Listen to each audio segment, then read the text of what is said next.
What's your take on the, let's say, heated H1B visa debate that's going on online and legal immigration in general?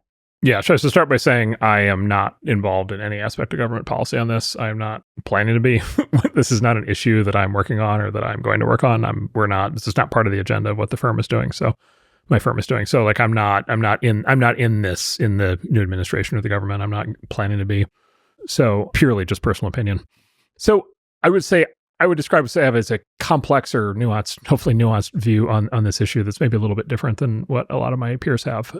And I think, and I kind of thought about this, I didn't say anything about it all the way through the big kind of debate over Christmas, but I thought about it a lot and read everything. I think what I realized is that I just have a very different perspective on some of these things. And the reason is because of the combination of where I came from and then where I ended up. And so, let's start with this. Where I ended up, Silicon Valley. So, and I have made the high skilled immigration argument many, many times, the H1B argument many times.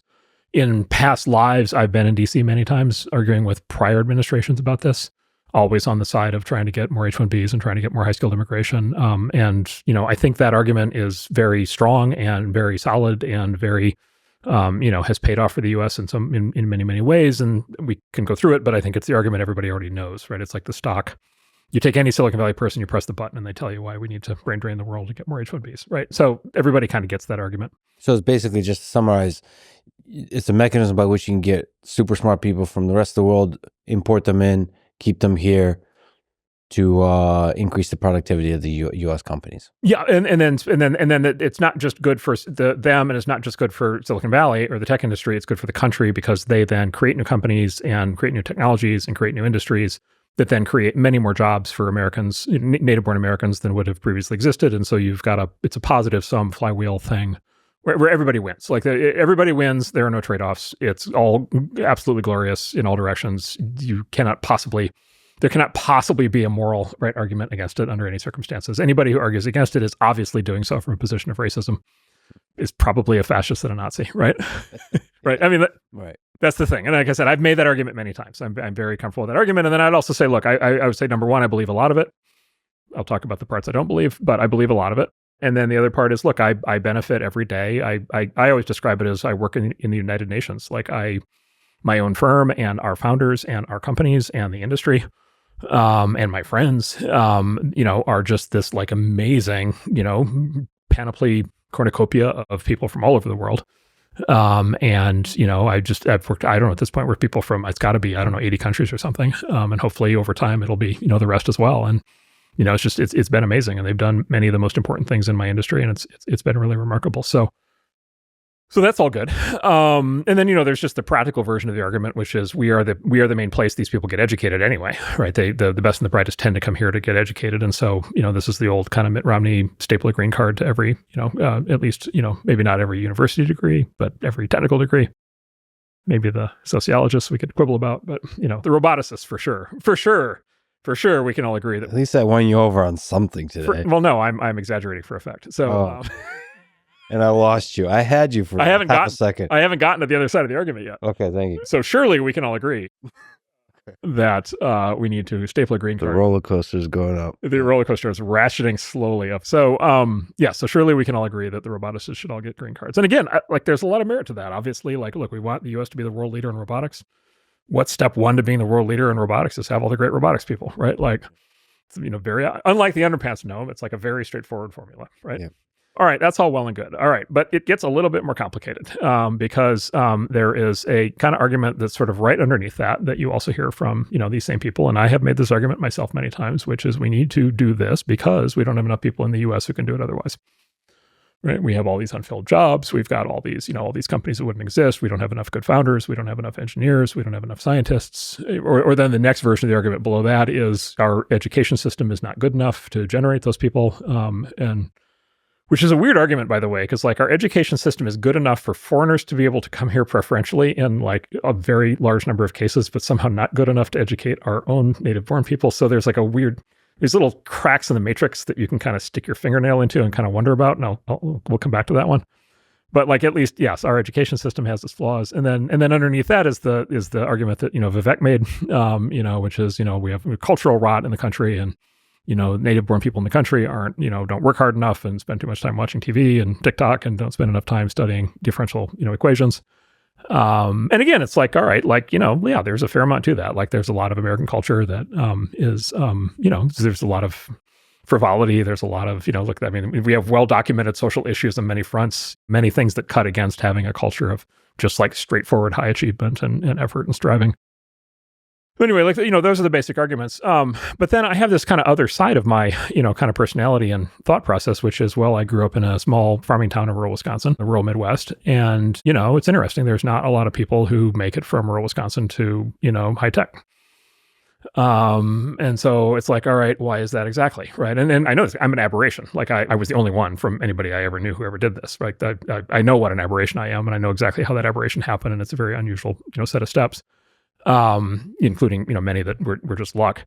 But like there is in no sense a talent flow from rural Wisconsin into high tech, like not at all.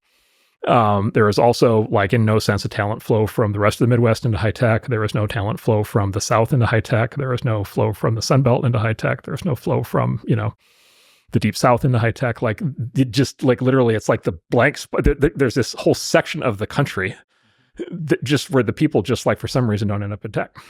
Now, that's a little bit strange because these are the people who put a man on the moon. Mm-hmm. These are the people who built the World War II war machine. These are the people, at least their ancestors, are the people who built the Second Industrial Revolution and built the railroads and built the telephone network and built, logistics and transportation in the auto industry. I mean, the auto industry was built in Cleveland and Detroit. And so at least these people's parents and grandparents and great-grandparents somehow had the wherewithal to like build all of this like amazing things, invent all these things. And then there's many, many, many, many stories in the history of American invention and innovation and capitalism where you had people who grew up in the middle of nowhere, Philo Farnsworth who invented the television and just like, tons and tons of others, endless stories like this. Now you have a puzzle, right? And the conundrum, which is like, okay, like what is happening on the blank spot of the map? And then, of course, you also can't help noticing that the blank spot on the map, the Midwest, the South, you've also just defined Trump country, mm-hmm. the Trump voter base, right? And it's like, oh, well, that's interesting. Like, how did that happen? Right. And so either you really, really, really have to believe the very, very strong version of like the Vivek thesis or something where you have to believe that like that basically culture, the whole sort of civilization in the middle of the country and the south of the country is so like deeply flawed, either inherently flawed or culturally flawed such that for whatever reason they are not able to do the things that their, parents and grandparents were able to do and that their peers are able to do, or something else is happening. Would you care to guess on what else is happening? I mean, what? Affirmative action? Affirmative action. Okay, this is very entertaining, right? What are the three things that we know about affirmative action? It is absolutely 100% necessary. But however, it cannot explain the success of any one individual. Right. Nor does it have any victims at all. That could explain maybe disproportionate, but like it surely doesn't explain why you're probably the only person in Silicon Valley from Wisconsin. What educational institution in the last 60 years has wanted farm boys from Wisconsin? But what institution rejected farm boys from Wisconsin? All of them. All of them. Of course. Okay, so we know this. The reason we know this is because of the Harvard and UNC Supreme Court cases. Mm-hmm. So this was like 3 years ago. These were big court cases. And, because the idea of affirmative action has been litigated for many, many, many years and through many court cases. And the Supreme Court repeatedly in the past had upheld that it was a completely legitimate thing to do. And a lot of these, and there's basically two categories of affirmative action that like really matter. Right. The one is the admissions into educational institutions, and then the other is jobs, right? Getting hired. Like those are the two biggest areas. The education one is like super potent, has been a super potent political issue for a very long time. For all, people have written and talked about this for many decades. I don't need to go through it. There's many arguments for why it's important. There's many arguments as to how it could backfire. It's been this thing, but the Supreme Court upheld it for a very long time. The most recent ruling, I'm not a lawyer, I don't have the exact reference in my head, but there was a case in 2003 that said that Sandra Day O'Connor famously wrote that although it had been 30 years of affirmative action and although it was not working remotely as it had been intended, she said that well, basically we need to try it for another 25 years. But she said basically as a message to future Supreme Court justices, if it hasn't resolved basically the issues it's intended to resolve within 25 years, then we should probably call it off. By the way, we're coming up on the 25 years. Right? It's a couple years away. The Supreme Court just had these cases. It was a Harvard case and I think a University of North Carolina case. And what's interesting about those cases is the lawyers in those cases put a tremendous amount of evidence into the record of how the admissions decisions actually happen at Harvard and happen at UNC. And it is like every bit as cartoonishly garish and racist as you could possibly imagine, because it's a ring of power. And if you're an admissions officer at a private university or an administrator, you have unlimited power to do what you want, and you can justify any of it under any of these rules or systems. And up until these cases, it had been a black box where you didn't have to explain yourself and show your work. And what the Harvard and USC cases did is they basically required showing the work. And so there was like all kinds of like phenomenal detail. I mean, number one is there were text messages in there that will just curl your hair of students being spoken of in just like crude racial stereotypes that would just make you want to jump out the window. It's horrible stuff. But also, there was statistical information. And of course, the big statistical kicker to the whole thing is that at top institutions, it's common for different ethnic groups to have different cutoffs for SAT that are as wide as 400 points. Right. So different groups. Specifically, Asians need to perform at 400 SAT points higher than other ethnicities in order to actually get admitted into these. I mean, this is not even about, I mean, white people are a part of this, but like Asians are like a very big part of this. And actually the Harvard case was actually brought by an activist on behalf of actually the Asian students who were being turned away. And it's basically, I mean, it's the cliche now in the Valley and in the medical community, which is like, if you want a super genius, you hire an Asian from Harvard because they are guaranteed to be freaking Einstein. Because if they weren't, they were never getting admitted, right? Almost all the qualified Asians get turned away. So they've been running this. It's a very, very explicit, very, very clear program. This, of course, has been a third rail of things that people are not supposed to discuss under any circumstances. The thing that has really changed the tenor on this is, I think, two things. Number one, those Supreme Court cases, the Supreme Court ruled that they can no longer do that. I will tell you, I don't believe there's a single education institution in America that is conforming with the Supreme Court ruling. I think they're all flagrantly ignoring it. And we could talk about that. Mostly because of momentum, probably, or what? They are trying to make the world a better place. They are trying to solve all these social problems. They are trying to have diverse student populations. They are trying to live up to the expectations of their donors. They are trying to make their faculty happy. They are trying to have their friends and family think that they're good people. Right. They're trying to have the press write nice things about them. It's nearly impossible for them. And to be clear, like nobody has been fired from an admissions office for 25 years of prior what the Supreme Court now has ruled to be illegality. And so they're all the same people under the exact same pressures. The numbers are moving a little bit, but I don't know anybody in the system who thinks that they're complying with the Supreme Court. Like, who's in charge in the rank ordering of who rules who? The universities rule the Supreme Court way more than the Supreme Court rules the universities. Right. Well, another example of that is I think is that every sitting member of the Supreme Court right now went to either Harvard or Yale. Right. Like the level of incestuousness here is anyway. So there's that. And so this has been running for a very long time. So one is the Harvard and UNC cases kind of gave up the game, number one, or at least showed what the mechanism was. And then number two, the other thing is obviously the aftermath of October 7th, right? And what we discovered was happening with Jewish applicants. And what was happening at all the top institutions for Jewish applicants was they were being managed down, they were being actively managed down as a percentage of the base.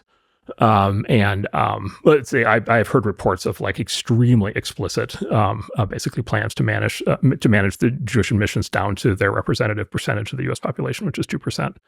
And there's a whole backstory here, which is 100 years ago, Jews were not admitted into a lot of these institutions. And then there was a big campaign to get them in.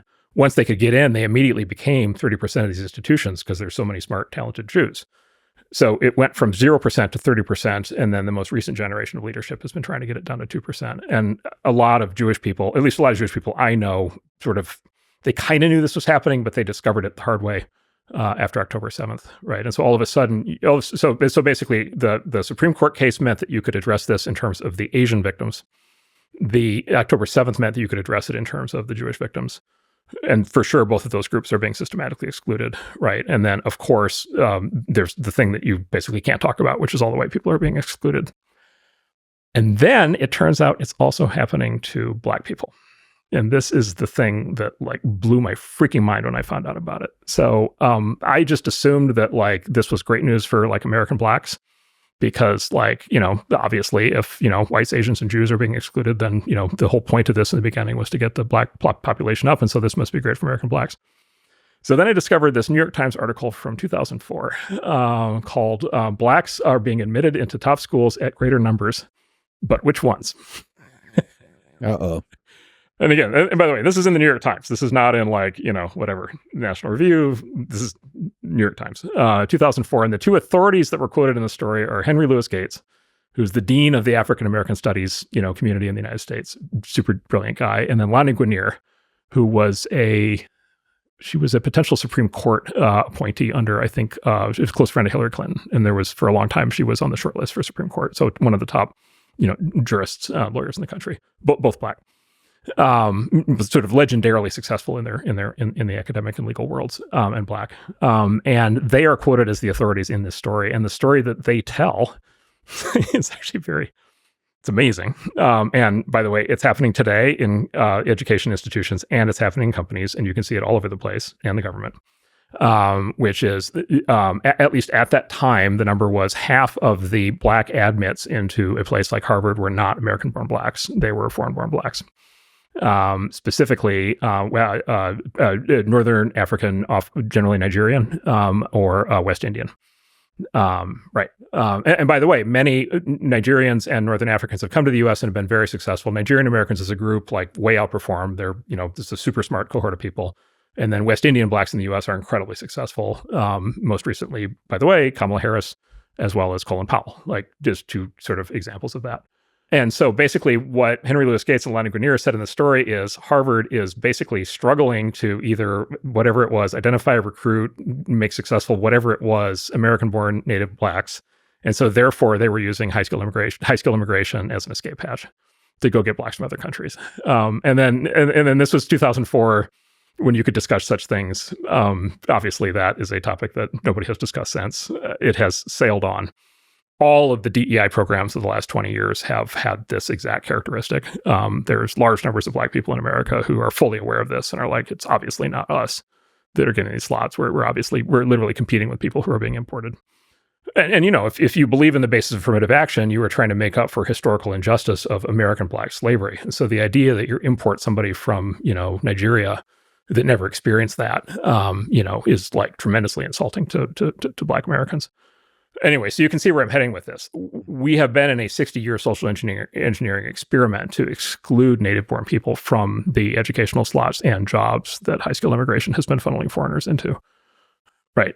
And so it turns out it's not a victim-free thing. There's 100% there's victims, because why? There's only so many, for sure, there's only so many education slots. And then for sure, there's only so many of these jobs.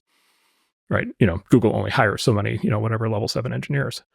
Right. And so that's the other side of it. Right. And so you're a farm boy in Wisconsin, right? Or a, Black American whose ancestors arrived here, on a slave ship 300 years ago in Louisiana, or a, Cambodian immigrant in, the Bronx, and your kid, or a Jewish immigrant, or from a very successful Jewish family, and, your entire, for 3 generations, you and your parents and grandparents went to Harvard. And what all of those groups know is the system that has been created is not for them. Right. It's designed specifically to exclude them. And then what happens is all of these tech people show up in public and say, yeah, let's bring in more foreigners. Right. And so anyway, so the short version of it is you can't anymore, I don't think, just have the quote high skill immigration conversation for either education or for employment without also having the DEI conversation. And then underneath, and then DEI is just another word for affirmative action. So it's the affirmative action conversation. And you need to actually deal with this at substance and to see what's actually happening to people you need to join these topics. And I think it is much harder to make the moral claim for high skilled immigration given the extent to which DEI took over both the education process and the hiring process. Okay, so first of all, that was brilliantly laid out, the nuance of it. So just to understand, it's not so much a criticism of H1B, high-skilled immigration. It's that there needs to be more people saying, yay, we need more American-born hires. So I spent the entire Christmas holiday reading every message on this and not saying anything. And what I was, which you know me well enough to know that's a serious level of willpower. Yeah, that's very zen. Yes, thank you. Thank you. No, it wasn't. There was tremendous rage on the other side of it, but sure. I suppressed it. So I was waiting for the dog that didn't bark, right? And the dog that didn't bark was I did not, and you tell me if you saw one, I did not see a single example of somebody pounding the table for more high skill immigration who was also pounding the table to go get more smart kids who are already here into these educational institutions and into these jobs. I didn't see a single one. That's true. I think I agree with that. There really was a divide. But it was like, literally, it was like the proponents of high-skilled immigrants. And again, this was me for a very long time. I mean, I kind of took myself by surprise on this because I was on, I had the much, say, simpler version of this story for a very, and like I said, I've been in Washington many times under past presidents lobbying for this. By the way, never made any progress, which we could talk about. Like, it never actually worked. I've been on the other side of this one, but I was literally sitting there being like, all right, which of these like super geniuses, who, many of whom, by the way, are very, successful high-skilled immigrants or children of high-skilled immigrants, which of these super geniuses are going to like say, actually, we have this like incredible talent source here in the country, which again, to be clear, I'm not talking about white people. I'm talking about native born Americans, whites, Asians, Jews, blacks, for sure.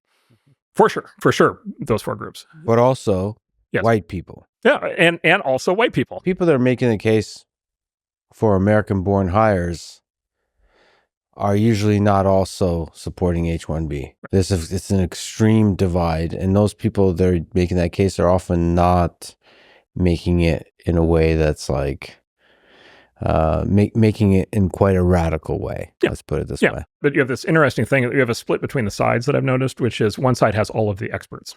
Right. And I'm using scare quote for people listening to audio. I'm making quotes in the air with my fingers as vigorously as I can. Yep. One side has all the certified experts. The other side just has a bunch of people who are like, they know that something is wrong and they don't quite know how to explain it.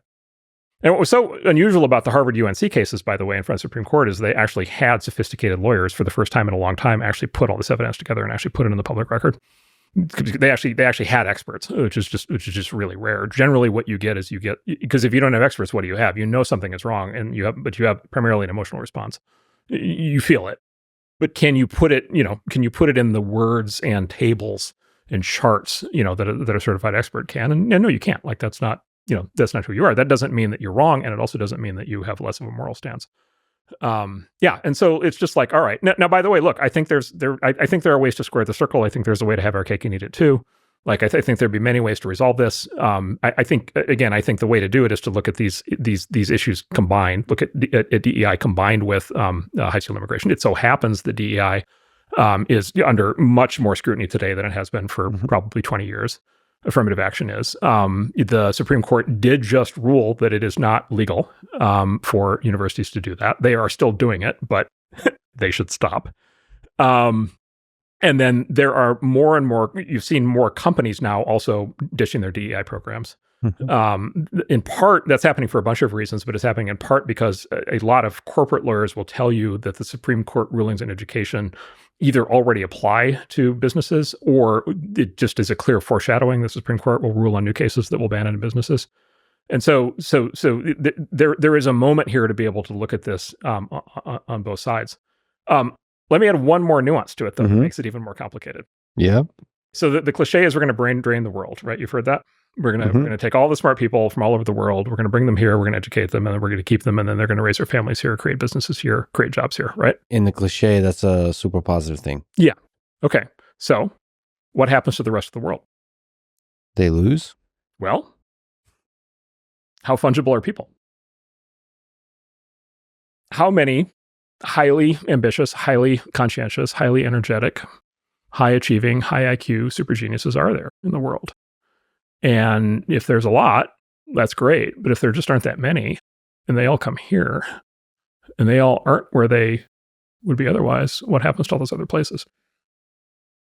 So it's almost impossible for us here to have that conversation, in part because we become incredibly uncomfortable as a society talking about the fact that people aren't just simply all the same, which is a whole thing we could talk about. But it also, we are purely the beneficiary of this effect, right? We are brain draining the world, not the other way around. There's only 4. So if you look at the flow of high skill immigration over time, there's only 4 permanent sinks of high skill immigration, places people go. It's the US, Canada, the UK, and Australia. It's the Ooh, what? Australia. it's four of the five eyes. It's the major Anglosphere countries, and so for those countries, this seems like a no lose proposition. It's all the other countries that basically what we four countries have been doing is draining all the smart people out. Mm-hmm. It's actually much easier for people in Europe to talk about this. I've discovered because the Eurozone is 28 countries, and within the Eurozone, the high skilled people over time have been migrating to originally the UK, but also specifically I think it's the Netherlands, Germany, and France. But specifically, they've been migrating out of the peripheral Eurozone countries. And the one where this really hit the fan was in Greece, right? So, Greece falls into chaos, disaster, and then, you're running the government in Greece and you're trying to figure out how to put an economic development plan together. All of your smart young kids have left. Like, what are you going to do, right? By the way, this is a potential, I know you care a lot about Ukraine. This is a potential crisis for Ukraine, not because, in part because of this, because we enthusiastically recruit Ukrainians, of course. And so we've been brain draining Ukraine for a long time. Mm-hmm. But also, of course, war does tend to cause people to migrate out. And so, when it comes time for Ukraine to rebuild as a peaceful country, is it going to have the talent base even that it had 5 years ago is like a very big and important question. By the way, Russia, like we have brain drained a lot of really smart people out of Russia. A lot of them are here, right? Over the last 30 years. And so there's this thing, it's actually really funny if you think about it. Like the one thing that we know to be the height of absolute evil that the West ever did was colonization and resource extraction, right? So we know the height of absolute evil was when the Portuguese and the English and everybody else went and had these colonies and then went in and we took all the oil or we took all the diamonds or we took all the whatever, lithium or whatever it is, right? Well, for some reason, we realize that that's a deeply evil thing to do when it's a physical resource, when it's a non-conscious physical matter. For some reason, we think it's completely morally acceptable to do it with human capital. In fact, we think it's glorious and beautiful and wonderful and, the great flowering of peace and harmony and moral justice of our time to do it. And we don't think for 1 second what we're doing to the countries that we're pulling all these people out of. And this is one of these things, like, I don't know, like maybe we're just going to live in this delusional state forever and we'll just keep doing it and it'll keep benefiting us and we just won't care what happens. But like, I think there may come, this is like one of these submarines under 10 feet under the waterline. Like, I think it's just a matter of time until people suddenly realize, oh my God, what are we doing? Because like, we need the rest of the world to succeed too, right? Like we need these other countries to like flourish. Like we don't want to be the only successful country in the middle of just like complete chaos and disaster. And we just extract and we extract and we extract and we don't think twice about it. Well, this is so deeply profound, actually. So what is the cost of winning, quote unquote, if these countries are drained in terms of human capital? On the level of geopolitics, what does that lead to? Even if we talk about wars and conflict and all of this, we actually want them to be strong in the way we understand strong, not just in every way, so that cooperation and competition can build a better world for all of humanity. It's interesting. This is one of those truths where you just speak and it resonates, and I didn't even think about it. Yeah, exactly. So this is, you were sitting during the holiday season, just boiling over. So all that said, there's still, to you, some good to the H1B. Okay, so then you get this other. Okay, so then there's this, come all the way around. There's another nuance. So there's another nuance. There's another nuance, which is mostly the Valley. We don't use H1Bs anymore. Mostly we use O1s. So there's a separate class of visa, and the O1 is like this. It turns out the O1 is the super genius visa. So the O1 is basically our founder. Like when we have somebody from anywhere in the world and they've like invented a breakthrough new technology and they want to come to the U.S. to start a company, they come in through an O1 visa, and that actually is like it's a fairly high bar. It's a high acceptance rate, but it's like a pretty high bar, and they do a lot of work, and there's like you have to put real work into it, really prove your case. Mostly what's happened with the H1B visa program is that it has gone to basically two categories of employers. One is basically a small set of big tech companies that hire in volume, which is exactly the companies that you would think. And then the other is it goes to these, what they call kind of the mills, the consulting mills, right? And so there's these set of companies with names, I don't want to pick on companies, but, names like Cognizant that, hire, basically have their business model is primarily Indian, bring in primarily Indians in large numbers. And, they often have, offices next to company-owned housing. And they'll have, organizations that are, they'll have, organizations that are literally thousands of Indians, living and working in the U.S. And they do basically call it mid-tier, like IT consulting. So these folks, they're making good wages, but they're making 60 or 80 or $100,000 a year, not the 300,000 that you'd make in the Valley. And so like in practice, the startups like little tech, as we call it, or the startup world mainly doesn't use H1Bs at this point, and mainly can't, because the system is kind of rigged in a way that we really can't. And then again, you get to the sort of underlying morality here, which is it's like, well, Amazon's I love Amazon, but like they're a big, powerful company. They've got, more money than God. They've got resources. They've got a long-term planning horizon. They do big, profound things over, decades at a time. They could, or any of these other companies could launch massively effective programs to go recruit the best and brightest from all throughout the country. And, you'll notice they don't do that. They bring in, 10,000, 20,000 H1Bs a year. And so you've got a question there. And then these mills, like there's lots of questions around them and whether they should, whether that's even a ethical way to, I don't want to say they're unethical, but there's questions around like exactly what the trade-offs are there. And so, this is like a Pandora's box that really, nobody really wanted to be opened. To play devil's advocate on all this in terms of like national immigration issues, none of this is like a top end issue just because the numbers are small. Right. And so, I don't think, the administration has said like this is not like a priority of theirs for right now. But I guess what I would say is like there is actually a lot of complexity and nuance here. I have a lot of friends, like I said, I have a lot of friends and colleagues who are, who came over on H1Bs or O1s, green cards. Many are now citizens. And, every single one of them was, not every single one, a lot of them were enthusiastic to, defend the honor of immigrants throughout this whole period. And they said to me, it's like, well, Mark, how can we more clearly express, the importance of high skilled immigration to the US? And I was like, I think you can do it by advocating for also developing our native born talent. Mm-hmm. And because, like, do you want to inflame the issue or do you want to diffuse the issue? Mm-hmm. Right. And I think the answer is to diffuse the issue. Let me give you one more positive scenario, and then I'll also beat up on the university some more. Do you know about the National Merit Scholarship System? Have you heard about this? Not really. Can you explain? So there's a system that was created during the Cold War called the National Merit Scholars. And it is it was created, I forget, in the 50s or 60s when people in government actually wanted to identify the best and the brightest, mm-hmm. as heretical an idea as that sounds today. And so it's basically a national talent search for basically IQ. Its goal is to identify basically the top 0.5% of the IQ in the country. By the way, completely regardless of other characteristics. So there's no race, gender, or any other aspect to it. It's just going for straight intelligence. It uses the PSAT, which is the preparatory SAT that you take, and then the SAT. So it uses those scores. That is the scoring. It's a straight PSAT-SAT scoring system. So they use the SAT as a proxy for IQ, which it is. They run this every year. They identify, they get down to like 1% of the population of the kids, 18-year-olds any given year who score highest on the PSAT. And then they get down to, they further qualify down to the 0.5% that also replicate on the SAT. And then it's like the scholarship amount is like $2,500, right? So it's like, it was a lot of money 50 years ago, not as much today. But it's a national system being run literally to find the best and the brightest. Mm-hmm.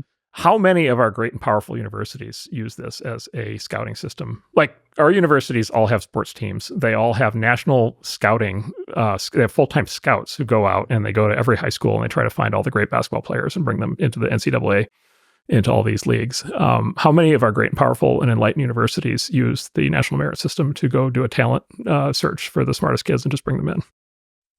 Let me guess, very few. Zero. As you say it, that's brilliant. There should be that same level of scouting for talent internally. Go get the smartest ones. I'll give you one more kicker on this topic, mm-hmm. if I haven't beaten it to death. The SAT has changed. Mm-hmm. So the SAT used to be a highly accurate proxy for IQ. That caused a bunch of problems. People really don't like the whole idea of IQ. And so the SAT has been actively managed over the last 50 years by the College Board that runs it. And it has been essentially like everything else, it's been dumbed down. And so in two ways. Number one, it's been dumbed down where an 800 from 40 years ago does not mean what an 800 means today. And 40 years ago, it was almost impossible to get an 800. Today there's so many 800s that you could stock the entire Ivy League with 800s, right? And so it's been deliberately dumbed down. And then two is they have tried to pull out a lot of what's called the G loading. And so they've tried to detach it from being an IQ proxy, because IQ is such an inflammatory concept. And the consequence of that is, and this is sort of perverse, they've made it more coachable. Right. So the SAT 40 years ago, coaching didn't really work. And more recently, it has really started to work. And one of the things you see is that the Asian spike, you see this like giant leap upward in Asian performance over the last decade. And I think, looking at the data, I think a lot of that is because it's more coachable now. And the Asians do the most coaching. So there's a bunch of issues with this. And so the coaching thing is really difficult, because the coaching thing is a subsidy then to the kids whose parents can afford coaching. Right. And I don't know about you, but where I grew up, there was no SAT coaching. So there's like an issue there. I didn't even know what the SAT was until the day I took it, much less that there was coaching, much less that it could work. So much less we could afford it. So number one, there's issues there. But the other issue there is, think about what's happened by the dumbing down. 800 no longer captures all the smart. 800 is too crude of a test. It's like the AI benchmarking problem. It's the same problem they have in AI benchmarking right now. 800 is too low of a threshold. There are too many kids scoring 800. Because what you want is, whatever, if it's going to be 100,000 kids, I don't know what it is, if it's going to be 50,000 kids a year scoring 800, you also then want kids to be able to score 900 and 1,000 and 1,100 and 1,200, and you want to ultimately get to, this. You'd like to ultimately identify the top 100 kids and make sure that you get them in MIT. And the resolution of the test has been reduced so that it actually is not useful for doing that. And again, I would say this is like part of the generalized corruption that's taken place throughout this entire system, where we have been heading in the reverse direction from wanting to actually go get the best and brightest and actually put them in the places where they should be. And then just the final comment would be, the great thing about standardized testing and the national merit system is like I said, it's completely race blind, it's gender blind, it's blind on every other characteristic, it's only done on test scores. And you can make an argument about whether that's good or bad, but it is, for sure, it's the closest thing that we had to get to merit. It was the thing that they did when they thought they needed merit to win the Cold War, and of course we could choose to do that anytime we want. And I just say I find it like incredibly striking, and an enormous moral indictment of the current system that there are no universities that do this today. So back to the immigration thing, just real quick, it's like, okay, we aren't even trying to go get the smart kids out of the center and south, and even if they think that they can get into these places, they get turned down. And the same thing for the smart Asians, and the same thing for the smart Jews, and the same thing for the smart Black people. And like it's just like. I don't know how, I don't know how that's moral. Like, I don't get it at all. As you said about the 800, so I took the SAT and the ACT many times, and I've always gotten perfect on math 800. It's just, and I'm not special. Like, it doesn't identify genius. Right. I think you want to search for genius, and you want to create measures that find genius of all different kinds, speaking of diversity. And I guess we should reiterate and say over and over and over, defend immigrants, yes, but say we should hire more and more native born. Well, you asked me in the beginning, like, what's the most optimistic forecast, right, that we could have? And the most optimistic forecast would be, my God, what if we did both? So that's the reasonable, the rational, the smart thing to say here. In fact, we don't have to have a war. Well, and it would diffuse the entire issue. Yeah. If everybody in the center and the south of the country and every Jewish family, Asian family, Black family knew they were getting a fair shake, like, it would diffuse the issue. Like, how about diffusing the issue? Like, what a crazy radical. Sorry, I don't mean to really get out of my skis here, but